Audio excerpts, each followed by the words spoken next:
Welcome students to one more topic from the functional group chemistry, and this is topic number 11 from your textbook. Okay, and the name of the topic is alcohols, phenols and ethers. Okay, uh, we have seen one topic from the functional group chemistry, and that was halogen derivatives, and in that particular topic the functional group was halogen atom, that is X. It may be chlorine, bromine और iodine. Okay, इथं functional group जो आहे तो chlorine किंवा bromine किंवा iodine आहे, हा functional group होता.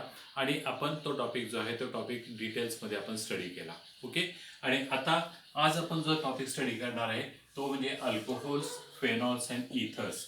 आता हा जर समजा आपण टॉपिक जर बघितला तर तिथं आपल्याला ऑक्सिजन ॲटम हा प्रत्येक फंक्शनल ग्रुपमध्ये म्हणजे अल्कोहोल्समध्ये, फेनॉलमध्ये किंवा इथरमध्ये प्रत्येक ठिकाणी तुम्हाला ऑक्सिजन ॲटम जो आहे तो ऑक्सिजन ॲटम आहे. म्हणजे आपण असं म्हणू शकतो, this is a particular topic where the compounds are oxygen containing compounds. Okay, or the functional group is oxygen containing compound. Okay, आता आपल्याला अल्कोहोल हा एक सब टॉपिक आहे, त्याचा आपल्याला सेपरेट स्टडी जो आहे तो स्टडी करायचा आहे. त्यानंतर फेनॉल्स हा दुसरा सब टॉपिक आहे, त्याचा स्टडी करायचा आहे. आणि तिसरा जो आहे तो इथर्स, त्याचा स्टडी करायचा आहे. आणि ज्या वेळेला आपण हे तिन्ही टॉपिक स्टडी करू त्यावेळेला आपल्याला माहिती आहे की ज्यावेळेला आपण हॅलोजन डेरिव्हेटिव्ह स्टडी केलं त्यावेळेला आपण पहिल्यांदा डेफिनेशन केली. डेफिनेशन झाल्यानंतर मग त्यांचं क्लासिफिकेशन जे आहे ते क्लासिफिकेशन केलं किंवा टाईप्स आपण बघितले हॅलोजन डेरिव्हेटिव्हचे. ओके, त्याच्यानंतर मग प्रिपरेशन मेथड्स बघितल्या, त्याच्यानंतर मग केमिकल प्रॉपर्टीज बघितल्या. अशा पद्धतीने हा टॉपिक जो आहे हा टॉपिक आपण कंप्लीट केला. तसंच आता यामध्ये देखील अल्कोहोल्स, फेनॉल्स आणि इथरमध्ये आपण तेच करणार आहे. We are going to see the definition of alcohols, definition of phenols, definition of ethers. Okay, हे आपण डेफिनेशन बघणार आहे. डेफिनेशन झाली की मग त्याच्यानंतर आपण त्यांचं क्लासिफिकेशन जे ते क्लासिफिकेशन आपण बघणार आहे, हाऊ दे आर क्लासिफाईड. आणि मग त्याच्यानंतर त्यांच्या preparation methods, how they are prepared, त्यांच्या वेगवेगळ्या प्रिपरेशन मेथड जे ते मेथड्स आपण बघणार आहे. आणि त्याच्यानंतर मग केमिकल प्रॉपर्टीचे, त्या केमिकल प्रॉपर्टी आपल्याला बघायचे. तर आपण एक एक टॉपिक घेऊया किंवा एक एक सब टॉपिक घेऊ आणि त्याची इंट्रोडक्शन जे आहे ती इंट्रोडक्शन आपण बघणार आहे.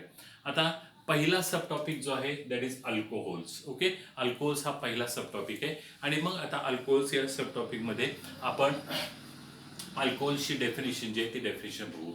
मी असं म्हटलं की अल्कोहोल्स, फेनॉल्स आणि इथर्स तिन्हीमध्ये ऑक्सिजन ॲटम जो आहे तो ऑक्सिजन ॲटम असतो. आणि आपल्याला माहिती आहे की ऑक्सिजन इज अ डायव्हॅलंट. ओके, ऑक्सिजनची व्हॅलन्सी जी आहे ती व्हॅलन्सी 2 आहे. आणि त्यामुळे मी ज्या वेळेला ओ लिहिलं त्यावेळेला दोन साईडला मी 2 रेगा मारल्या, म्हणजे मला तिथं 2 व्हॅलन्सी जे आहेत त्या व्हॅलन्सीज ऑक्सिजनच्या मला दाखवायच्या होत्या. ओके, आणि मग आता जर समजा मला अल्कोहोल्स जर म्हणायचं असेल तर मी असं म्हणणार आहे आर ओ आणि एच. ओके, हे जे आहे हे अल्कोहोल आहे, म्हणजे alcohols are denoted as ROH. ठीक आहे. त्यानंतर जर फेनॉल जर मला म्हणायचं असेल तर मी असं म्हणेन AR आणि OH. ओके, म्हणजे फेनॉल्समध्ये जो फंक्शनल ग्रुप जो आहे तोही पुन्हा OHच आहे, फक्त काय केलंय तर अल्काइल ग्रुपच्या ऐवजी आपण तिथे आराईल ग्रुप घेतलेला आहे. Okay, that is AROH. आणि इथर जर आपण म्हटलं तर इथर्समध्ये फंक्शनल ग्रुप आहे RO आणि R, म्हणजे पुन्हा ऑक्सिजन ॲटम आहे आणि 2 आपण अल्काइल ग्रुप जे आहेत ते अल्काइल ग्रुप आपण इथरमध्ये जोडलेले आहेत. Okay, so these are alcohols, phenols and ethers आणि with their functional groups. Okay, आता आपण पहिल्यांदा अल्कोहोलची डेफिनेशन करू. आता अल्कोहोलची डेफिनेशन करत असताना मी काय करणार आहे तर अल्कोहोल्सचं कंपॅरिझन जे आहे ते कंपॅरिझन अत्यंत सोप्या कंपाऊंड बरोबर करणार आहे आणि त्याच्यावरून मला डिफाईन करता येते का ते बघूया. मी हे कंपाऊंड घेतो HO आणि H. ठीक आहे, हे कंपाऊंड घेतलं, काय नाही H2O लिहिलंय. H2O म्हणजे काय तर वॉटर. ओके, मी समजा वॉटर घेतलं,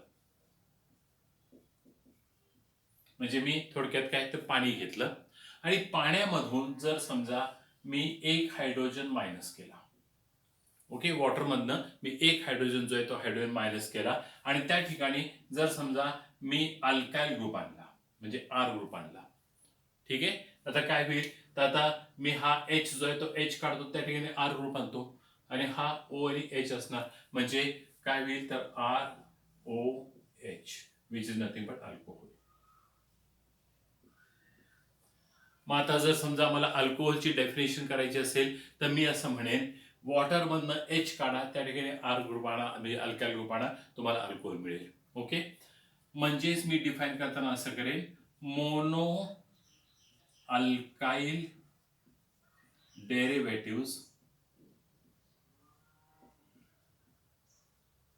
of water.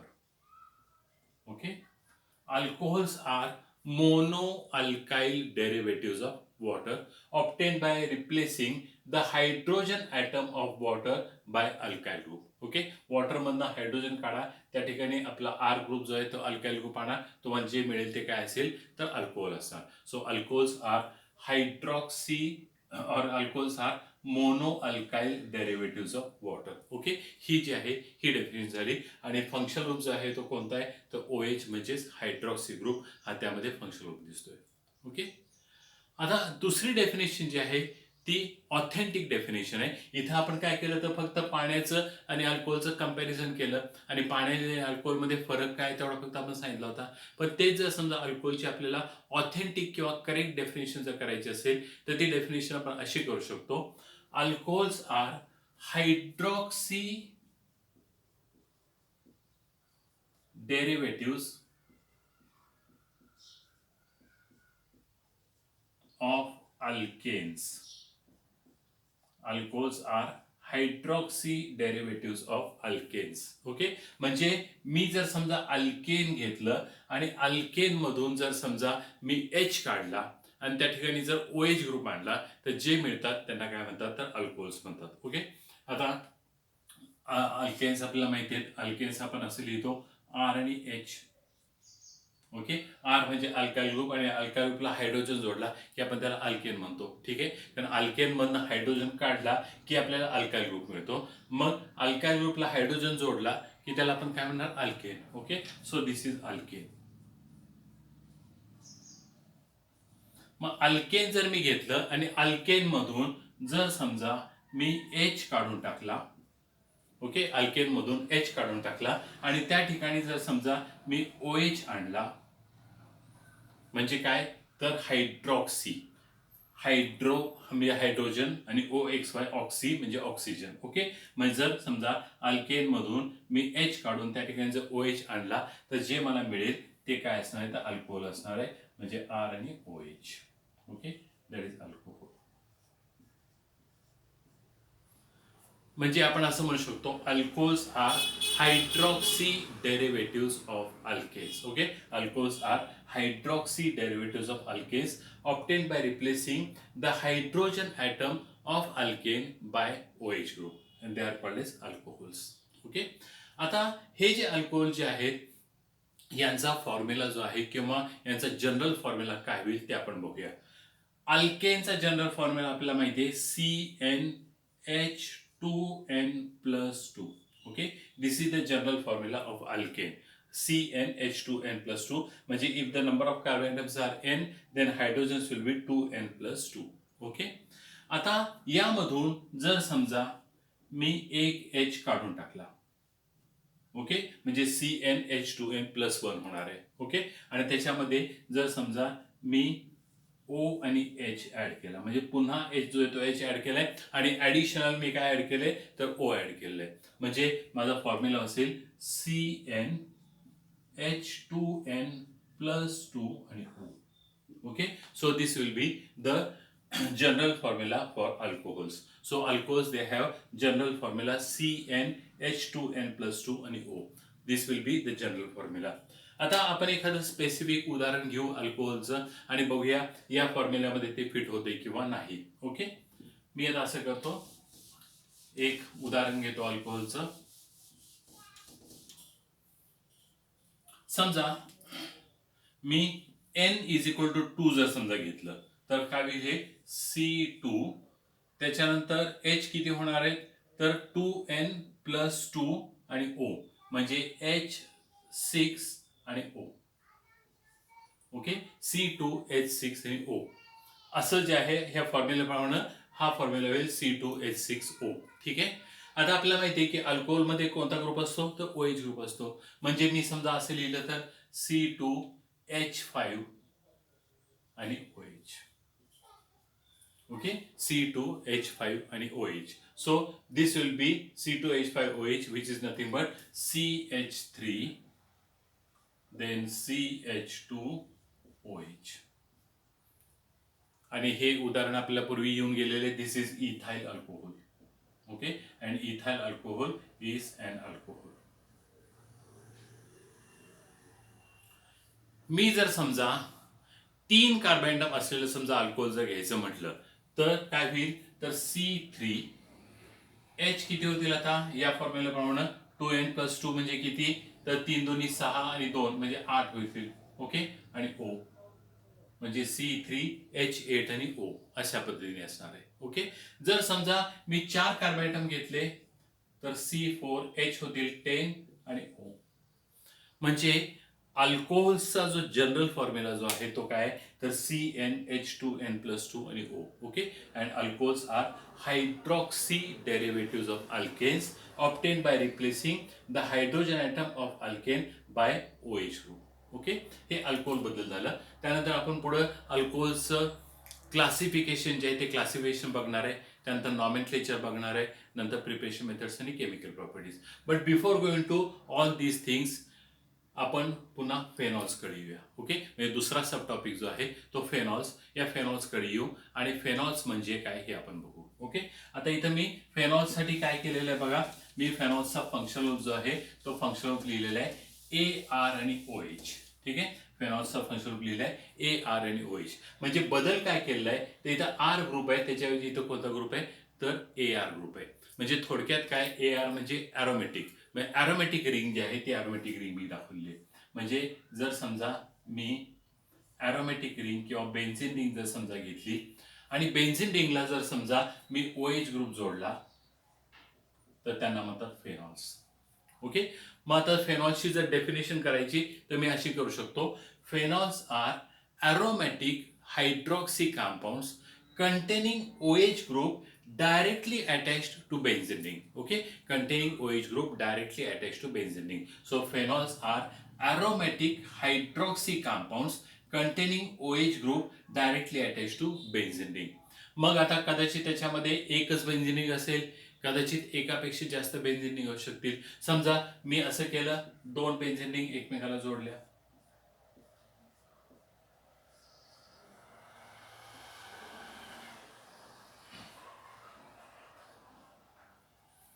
आणि आता OH ग्रुप मी कुठे मांडला, आता फक्त इथं मांडता येत नाहीये, पण 1 2 3 4 5 6 7 आणि 8 यापैकी मी कुठे मांडू शकतो. समजा मी OH ग्रुप जो आहे तो इथं मांडला.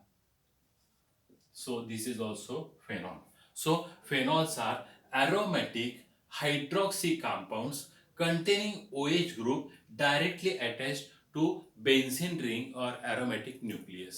ओके, मला वाटलं की मला एक नाही OH ग्रुप, जसं मी बेन्झिनच्या ऐवजी मी 2 एकत्र केलेल्या होत्या, नॅफ्थॅलिन रिंग घेतली होती आणि नॅफ्थॅलिन रिंगला मी OH जोडला होता. यालाही फेनॉल म्हणतात, यालाही फेनॉल म्हणतात. ठीक आहे, मी असं केलं, एकाच्या ऐवजी मी 2 OH ग्रुप घेतले, हे देखील फेनॉल होणार आहे. मी जर समजा 3 OH ग्रुप घेतले, हे देखील फेनॉल होणार आहे. ओके, मी जर 4 OH ग्रुप घेतले, हेही फेनॉल होणार आहे. ओके, म्हणजे मोनोहिड्रिक फेनॉल, हिड्रिक म्हणजे hydroxy group, dihydric phenol, trihydric phenol, tetrahydric phenol, काहीतरी आणखी एक आणलं तर पेंटाहिड्रिक फेनॉल, हेक्झाहिड्रिक फेनॉल. अशा पद्धतीने आपण अल्कोहोल जे ते अल्कोहोल्स आपण सांगू शकतो. फेनॉल्स जे ते फेनॉल्स आपण सांगू शकतो. म्हणजे phenols are aromatic hydroxy compounds containing OH group directly attached to benzene ring or aromatic nucleus. Okay, आता समजा मी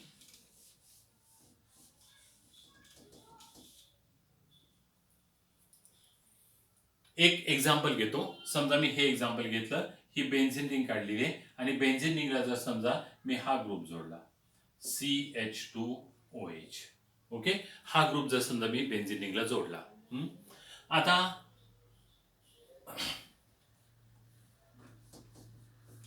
हा वरचा OH जो आहे तो OH मी काढून टाकतो. म्हणजे बेन्झिन रिंग आहे, OH ग्रुप देखील आहे. ओके, आता हे जे आहे हे फेनॉल होईल का, फेनॉलच्या डेफिनेशन मध्ये आपण असं म्हटलेलं आहे, phenols are aromatic hydroxy compounds containing OH group directly attach to benzene ring. Okay, म्हणजे OH ग्रुप जो आहे तो बेन्झिन रिंगला जर डायरेक्टली अटॅच जर झालेला असेल कुठेही, तर त्याला काय म्हणतात, फेनॉल म्हणतात. आता इथं जर समजा तुम्ही बघितलं तर हा OH ग्रुप जो आहे हा बेन्झिन रिंगला डायरेक्टली अटॅच झालेला नाहीये, तर मध्ये काय झालेलं आहे तर CH2 ग्रुप आलेला आहे. ओके, आता हे जे आहे हे फेनॉल नाहीये, this is aromatic alcohol. Okay, this is aromatic alcohol and not phenol.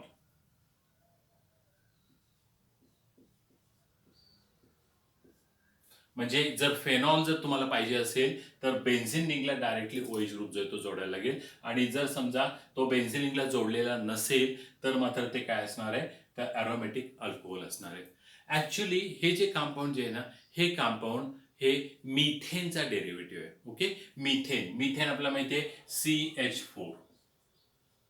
आता मिथेन मी घेतला आणि मिथेन मधनं जर समजा मी काय केलं तर एक हायड्रोजन काढला आणि त्या ठिकाणी OH ग्रुप आणला. ओके, म्हणजे होईल CH3OH. ओके, मिथेन मधनं एक हायड्रोजन काढला आणि त्या ठिकाणी OH ग्रुप आणला, CH3OH होईल. मी दुसराही हायड्रोजन काढला मिथेन मधनं आणि त्या ठिकाणी एक बेन्झिन रिंग आणली. म्हणजे आता मी काय काय करतोय तर दोन हायड्रोजन्स काढतोय आणि त्या ठिकाणी मी ऍड काय करतोय तर एक OH ग्रुप ऍड करतोय आणि एक बेन्झिन रिंग ऍड करतोय. ओके, म्हणजे मी काय केलं तर इथनं एक H काढलेले OH ग्रुप आणला, दुसरा H काढला, बेन्झिन रिंग आणली. ओके, म्हणजे थोडक्यात काय तर मी हायड्रॉक्सी डेरिव्हेटिव्ह जे आहेत ते अल्केनचे केले. म्हणजे हा मिथेनचा हायड्रॉक्सी डेरिव्हेटिव्ह आहे आणि हे जे आहे ते अरोमॅटिक अल्कोहोल आहे, आणि हे जे अरोमॅटिक अल्कोहोल आहे याचं नाव आहे benzyl alcohol. Okay, this is benzyl alcohol. आपण आता याबद्दल नंतर पूर्ण डिस्कशन जे हे डिस्कशन करणार आहे की हे बेन्झिल अल्कोहोल जे आहे हे बेन्झिल अल्कोहोल किंवा हे बेन्झिल अल्कोहोल हे अल्कोहोल कसं आहे वगैरे हे आपण नंतर पुढे डिस्कस करणार आहे. ओके, हे फेनॉल बद्दल झालं. आता फेनॉलमध्ये पुन्हा आपल्याला माहिती आहे की आपण फेनॉलची डेफिनेशन केली, त्यानंतर आपण फेनॉलचं क्लासिफिकेशन करू, त्यानंतर नॉमेनक्लेचर करू आणि त्यानंतर प्रिपरेशन मेथड्स आणि केमिकल प्रॉपर्टीज. ओके, ह्या पद्धतीने आपण फेनॉलच्या बाबतीमध्ये बघू. So the basic difference between alcohols and phenol is that in case of alcohol there is ROH. Okay, so OH group is attached to alkyl group, while in case of phenol the OH group is attached to aromatic part or benzene. Okay, आणि आता तिसरा जो सब topic जो आहे that is ethers. आता ethers म्हणजे काय हे आपण बघणार आहे. आता इथर्स मध्ये मी फंक्शन ग्रुप लिहिलेला आहे RO आणि R. ठीक आहे, अशा पद्धतीने लिहिलं आहे. म्हणजे आता काय केलं आहे तर ऑक्सिजन तर आहेच आहे, पण दोन काय आहेत तर अल्काइल ग्रुप्स आहेत. ओके, आता याची जर डेफिनेशन आपल्याला जर करायची असेल, इथरची डेफिनेशन जर करायची असेल तर ती आपल्याला कशी करता येईल. पुन्हा एकदा मी असं करतो, कंपॅरिझन जे आहे ते वॉटर बरोबर करतो. ओके, जसं आपण अल्कोहोल्स मध्ये केलं होतं कंपॅरिझन जे आहे ते वॉटर बरोबर केलं होतं. मी वॉटर घेतलं आणि वॉटर मधनं जर समजा मी दोन हायड्रोजन्स काढून टाकले आणि त्या ठिकाणी दोन अल्काइल ग्रुप्स आणले. ओके, मी दोन हायड्रोजन्स काढले, हाही हायड्रोजन काढला, हाही काढला आणि त्या ठिकाणी दोन अल्काइल ग्रुप्स आणले. आता मला काय मिळेल बघा, तर इथल्या H च्या ऐवजी हा R होईल, त्यानंतर हा O आणि हा देखील R. म्हणजे मला काय मिळालं, इथर मिळालं. ओके, आणि मग अल्कोहोलची डेफिनेशन करता आपण असं म्हटलं होतं की alcohols are the mono alkyl derivative of water. Okay, alcohols are mono alkyl derivative of water असं अल्कोहोलच्या बाबतीमध्ये म्हटलं होतं. आता इथरच्या बाबतीमध्ये आपण असं म्हणूया, ethers are di alkyl derivative of water. Okay, di म्हणजे काय तर दोन, आणि दोन अल्काइल ग्रुप्स आहेत, so they are di alkyl derivatives of water. म्हणजे ज्या वेळेला आपण पाण्याशी कंपॅरिझन करतो त्यावेळेला पाण्यातनं 2 हायड्रोजन बाजूला काढतोय आणि त्या ठिकाणी 2 अल्काइल ग्रुप जे ते अल्काइल ग्रुप बनतो. So ethers are di alkyl derivative of water. Okay, ही एक डेफिनेशन जी आहे ती डेफिनेशन होईल. पण आता ही डेफिनेशन देखील ऑथेंटिक नाही. जसं आपण अल्कोहोलच्या बाबतीमध्ये म्हटलं पाण्याशी कंपॅरिझन केलेलं आहे तेव्हा ते ऑथेंटिक होणार नाही. ओके, मग आता आपण दुसरी डेफिनेशन जी आहे ती दुसरी डेफिनेशन आपण करून बघूया. ओके, आता मी असं करतो की अल्कोहोलशी इथरचं कंपॅरिझन करतो. ठीक आहे, अल्कोहोलशी इथरचं कंपॅरिझन. आता अल्कोहोल आपल्याला माहिती आहे आर आणि ओ एच. ओके, मी समजा अल्कोहोल घेतलं आणि अल्कोहोल मधनं मी एक एच काढून टाकला आणि त्या ठिकाणी एक आर ग्रुप आणला. ओके, अल्कोहोल मधनं हा एच काढून टाकला आणि त्या ठिकाणी आर ग्रुप आणला. आता काय होईल तर आर ओ आणि हा आर म्हणजे आर ओ आणि आर म्हणजे पुन्हा एकदा काय मिळालं इथर. मग आता आपण असं म्हणू शकतो ethers are mono alkyl derivative. Mono म्हणजे काय तर एक अल्काइल ग्रुप आणले आपण. Okay, mono alkyl derivative of alcohols. Okay, so ethers are mono alkyl derivative of alcohols. अशी देखील आपण डेफिनेशन जे ती करू शकतो. Mono alkyl derivative of alcohols. Okay, म्हणजे ही आपली दुसरी डेफिनेशन होईल. आता ही डेफिनेशन जी आहे ही तितकीशी ऑथेंटिक नाहीये कारण आपण कंपॅरिझन जे आहे ते कोणावर केलं तर अल्कोहोल बरोबर केलं. ओके, याच्यापेक्षा बरं वॉटरच्या बरोबर कंपॅरिझन करण्यापेक्षा आपण ऑर्गॅनिक कंपाऊंडशी कंपॅरिझन केलेलं आहे हे त्यातल्या त्यात बरी आहे. ओके, परंतु या डेफिनेशनला तुम्हाला फुल मार्क्स मिळतील याची गॅरंटी जी आहे ती गॅरंटी आहे. म्हणजे समजा असं तुम्हाला विचारलं की डिफाईन इथर्स. ओके, आणि जर समजा तुम्ही ही डेफिनेशन केली ethers are di alkyl derivative of water. Okay, अशी डेफिनेशन केली तर याला तुम्हाला मार्क मिळतील याची गॅरंटी जी आहे ती गॅरंटी आपण देऊ शकत नाही. ओके, तसंच जर समजा तुम्ही ही डेफिनेशन केली ethers are mono alkyl derivative of alcohols अशी डेफिनेशन केली तरी देखील तुम्हाला याचा मार्क जो आहे तो मार्क मिळेल असं सांगता येत नाही. ओके, म्हणजे या दोन डेफिनेशन जे आहेत ह्या दोन डेफिनेशन्स ह्या तितक्याशा ऑथेंटिक अशा नाहीयेत. ओके, आता तिसरी डेफिनेशन जी आहे ती तिसरी डेफिनेशन बघू काय होते ती. ओके, आपल्याला माहितीये आपण अल्कोहोल असेल फेनॉल असेल किंवा इथर असेल याच्यामध्ये आपण ऑक्सिजन जो आहे तो ऑक्सिजन घेतो आणि हा ऑक्सिजन जो आहे तो डायव्हॅलंट ऑक्सिजन आहे. ओके, आता जर समजा मी अशी डेफिनेशन केली ethers are the compounds containing divalent oxygen. Okay, दोन व्हॅलन्सी ऑक्सिजनच्या दोन व्हॅलन्सी आहेत. Okay, divalent oxygen to which two same or different alkyl groups are attached. Okay, म्हणजे थोडक्यात काय तर मी ऑक्सिजन घेतला आणि त्या ऑक्सिजनला जर समजा मी दोन अल्काइल ग्रुप जोडले हे दोन सेम असतील किंवा डिफरंट असतील. ओके, जर सेम असतील तर आर ओ आर होईल आणि डिफरंट असेल तर R1 O R2 असं होईल. ओके, म्हणजे ethers are the compounds containing divalent oxygen. Di means two and valent means valency. Okay, divalent oxygen to which two same or different alkyl groups are attached. Okay, so this will be one more definition. Ethers are the compounds containing divalent oxygen to which two same or different alkyl groups are attached.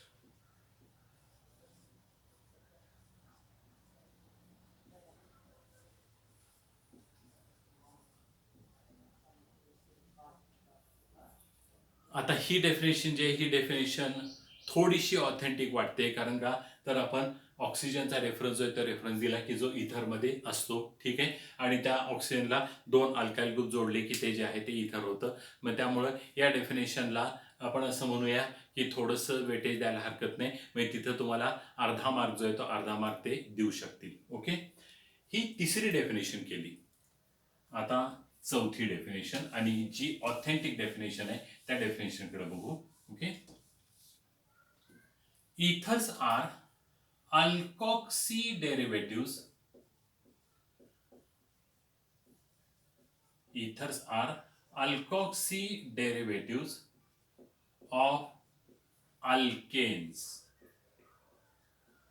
Okay, ethers are alkoxy derivative of alkanes. Okay, म्हणजे आता इथं आपण comparison केलेलं आहे ते alkane बरोबर केलेलं आहे. आपल्याला माहिती आहे की आपण ज्यावेळेला हॅलोजन डेरिव्हेटिव्ह हा टॉपिक स्टडी केला त्यावेळेला त्यांची डेफिनेशन करत असताना आपण असं म्हटलं होतं की अल्केनचे डेरिव्हेटिव्ह कोणते, तर हॅलोजन डेरिव्हेटिव्ह. ओके, आणि म्हणून आपण डेफिनेशन करत असताना हॅलोजन डेरिव्हेटिव्ह असं म्हटलं होतं. सो अल्केन आपण घेतला आणि अल्केन मधनं एच काढून टाकला होता आणि त्या ठिकाणी हॅलोजन आणला होता.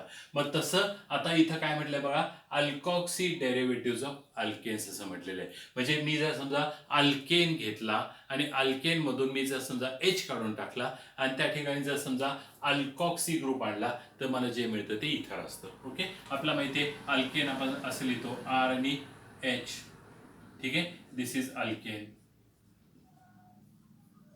आणि अल्केन मधून जर समजा मी एच काढून टाकला.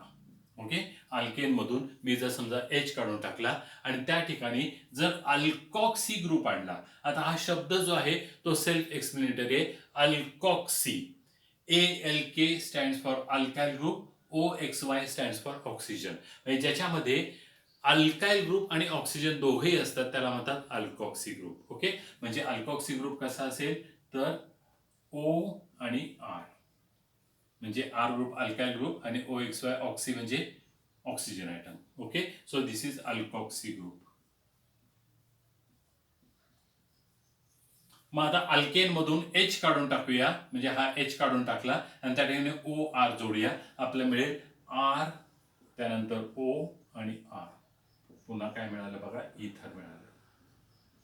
So ethers are alkoxy derivatives of alkanes. Okay, and represented by ROR, and this is the authentic definition of ethers. He definition जे ही इथर्सची ऑथेंटिक डेफिनेशन जे ती होणार आहे.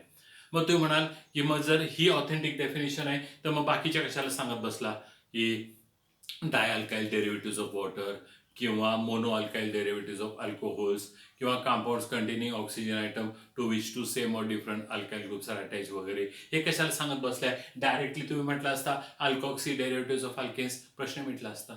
ओके, पण ह्या सगळ्या डेफिनेशन सांगण्याचं एकमेव कारण असं आहे की आपल्याला ज्या वेळेला मल्टिपल चॉईस क्वेश्चन विचारला जाईल, ओके, इथर्स आर असं विचारलं जाईल आणि त्याच्यामध्ये हे जर 4 ऑप्शन्स दिले, म्हणजे पहिला ऑप्शन काय तर di alkyl derivative of water, दुसरा ऑप्शन काय तर mono alkyl derivative of monohydric alcohols. Okay, तिसरा ऑप्शन काय तर compounds containing divalent oxygen to which two alkyl groups are attached, आणि चौथं alkoxy derivative of alkanes. So the authentic answer will be this alkoxy derivative of alkanes. म्हणजे चौथं option जे आहे ते आपलं ऑथेंटिक डेफिनेशनच्या स्वरूपामध्ये असणार आहे. बाकीचे सगळे जे आहेत ते कंपॅरिझनच्या स्वरूपात असतील किंवा विच इज मोर करेक्ट असं म्हणतील आणि हे 4 डेफिनेशन देतील. ओके, आणि मग त्याच्यामध्ये more correct or more authentic definition is alkoxy derivative of alkanes. Okay, आता आपण अल्केन्सचा किंवा इथर्सचा आपण पुन्हा एकदा जनरल फॉर्म्युला बघूया. ओके, आता जनरल फॉर्म्युला साठी मी असं करतो, एक इथरचं उदाहरण घेतो. CH3OCH3, म्हणजे मी आर ग्रुप जो आहे तो कोणता ग्रुप घेतलाय तर मिथाइल ग्रुप घेतलेला आहे. ओके, CH3O आणि CH3. आता यामध्ये जर बघितलं तर तुम्हाला असं दिसतंय 2 कार्बन आयटम्स आहेत. हायड्रोजन्स किती आहेत बघा, 3 आणि 3 6, H6 आणि O, म्हणजे C2H6 आणि O. हा फॉर्म्युला जो आहे तो फॉर्म्युला तुम्हाला मिळेल. ओके, समजा मी हे घेतलं C2H5O, C2H5, हे पुन्हा इथरच आहे. हा अल्काइल ग्रुप आहे, हा अल्काइल ग्रुप आहे, त्याला मी ऑक्सिजन जोडलेला आहे. ओके, हा फॉर्म्युला काय होईल तर 2 आणि 2 4, म्हणजे C4. H किती होतील 5 आणि 5 10, H10 आणि एक ऑक्सिजन C4H10 आणि O. ठीक आहे, आणि सरप्राइझिंगली तुमच्या असं लक्षात येईल की हा जो ह्याचा जो जनरल फॉर्म्युला जो आहे ना which is similar to that of alcohols, alcohol सारखाच त्याचा जनरल फॉर्म्युला आहे. आणि आपल्याला माहिती आहे अल्कोहोलचा जनरल फॉर्म्युला आहे CnH2. H2N+2 आणि O. ठीक आहे, हा अल्कोहोलचा जनरल फॉर्म्युला आहे. तोच फॉर्म्युला आपल्याला इथरसाठी देखील लागू पडतोय. CnH2n+2 आणि O. बघा, N इज इक्वल टू 2 टाका बघू इथं, म्हणजे C2 होईल. H किती होतील? 2 4 आणि 2 6 आणि O C2H6O. ओके, म्हणजे हे जे आहे ते इथर जनरल फॉर्म्युला अल्कोहोल सारखाच. ओके, आता N इज इक्वल टू 4 टाका, C4. H किती होतील? 4 2 8 आणि 2 10 H10 आणि O. ओके, म्हणजे आपण असं म्हणू शकतो अल्कोहोल्स आणि इथर्स या दोघांचाही जनरल फॉर्म्युला सेम आहे, दॅट इज CnH2n+2 आणि O. मग आपण ज्या वेळेला 11वी मध्ये आयसोमेरिझम हा फेनॉमेनन बघितला होता, आणि आयसोमेरिझम या फेनॉमेनन मध्ये आपण असं म्हटलं होतं की molecular formula is same but the structural formulae are different. Okay, that is called as isomerism. So isomerism मध्ये molecular formula same असतो, structural formulae जे आहेत ते वेगळे वेगळे असतात. ओके, मग जर समजा मी असं म्हटलं C2H6 आणि O, हा मॉलिक्युलर फॉर्म्युला जो आहे तो मॉलिक्युलर फॉर्म्युला समजा मी लिहिला. ओके, आता हा मॉलिक्युलर फॉर्म्युला लिहिल्यानंतर आपल्या लक्षात येते की हा मॉलिक्युलर फॉर्म्युला जो आहे तो अल्कोहोलचा देखील आहे, कारण CnH2n+2 आणि O म्हणजे अल्कोहोलचा देखील आहे, आणि हाच मॉलिक्युलर फॉर्म्युला इथरचा देखील आहे. ओके, म्हणजे मॉलिक्युलर फॉर्म्युला सेम आहे but the structural formulae are different. Okay, म्हणजे ज्या वेळेला मी म्हणेन C2H6O, ठीक आहे, तर आपण दोन पद्धतीने मेन्शन करू शकतो. एक म्हणजे CH3, त्यानंतर CH2 आणि OH, हे अल्कोहोल झालं. ओके, CH3 CH2 OH म्हणजे C2H6 आणि O. ठीक आहे, किंवा मी असं मेन्शन करू शकतो CH3OCH3 म्हणजे इथर झालं. ओके, म्हणजे when I write C2H6O there are two isomers, one is CH3CH2OH and second is CH3O आणि CH3. ओके, आणि यांना म्हणतात फंक्शनल आयसोमर्स. फंक्शनल आयसोमर्स.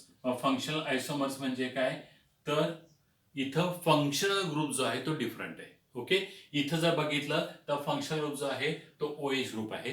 ठीक आहे, अल्कोहोल मध्ये फंक्शनल ग्रुप कोणता आहे तर OH ग्रुप आहे, आणि इथर्स मध्ये फंक्शनल ग्रुप जो आहे तो ऑक्सिजन आहे.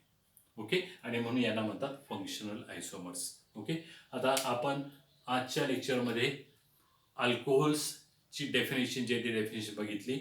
ऑथेंटिक डेफिनेशन काय, हायड्रॉक्सी डेरिव्हेटिव्ह ऑफ अल्केन्स. त्यानंतर फेनॉलची डेफिनेशन बघितली. फेनॉल्स म्हणजे काय, aromatic hydroxy compounds containing OH group directly attached to benzene ring or aromatic nucleus. Okay, आणि इथरची आपण डेफिनेशन बघितली. Ethers are alkoxy derivative of alkanes. Okay, आणि आता आपण आपल्या पुढच्या लेक्चरमध्ये प्रत्येकाचं अल्कोहोल्स असेल, फेनॉल असेल, इथर असेल, यांचं क्लासिफिकेशन जे आहे ते क्लासिफिकेशन कसं केलं आहे हे आपण पुढच्या लेक्चरमध्ये बघणार आहे. Okay, thank you very much.